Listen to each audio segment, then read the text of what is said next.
In this video, we're going to interpret a stem and leaf plot to help us to find the mean of a bunch of numbers. So if we have a problem that says the stem and leaf plot shows Niall's test scores, use the data in the graph to find the mean of the numbers. Okay, we're trying to find the mean. Here's the stem and leaf plot. And this is the key. This helps you read the stem and leaf plot.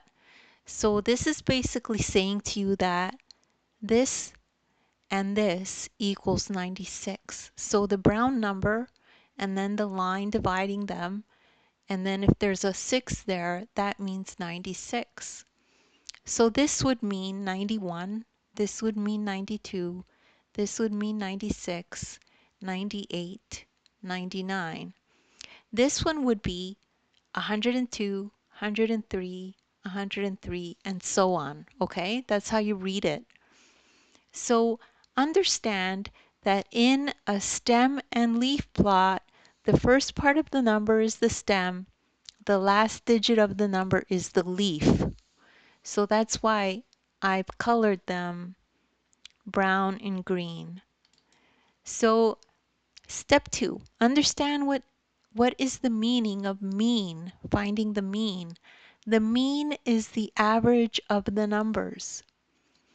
So the mean equals the average, which is finding the sum of the numbers and dividing by the number of numbers.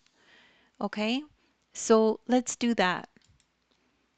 Read the numbers from the stem and leaf plot, so we could do that. Okay, so the sum of the numbers. So these are all the numbers from the stem and leaf plot.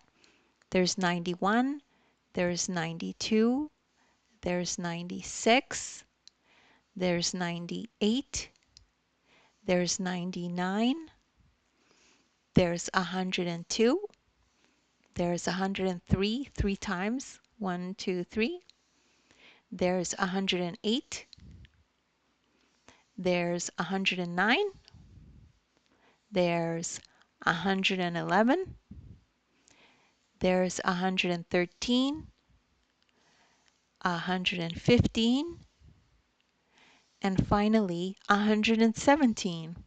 So you add those all up. It's 1,560. So we have our sum of the numbers.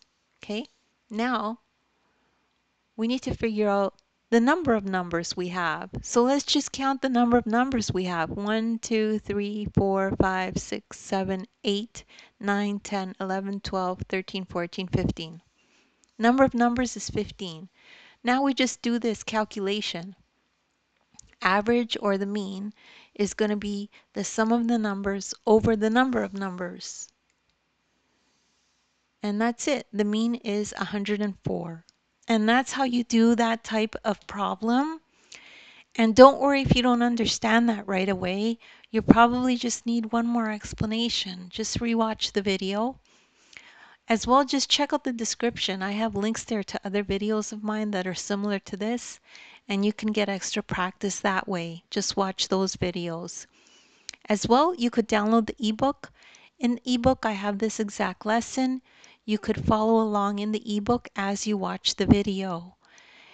And thank you so much for listening, and please make sure to like and subscribe.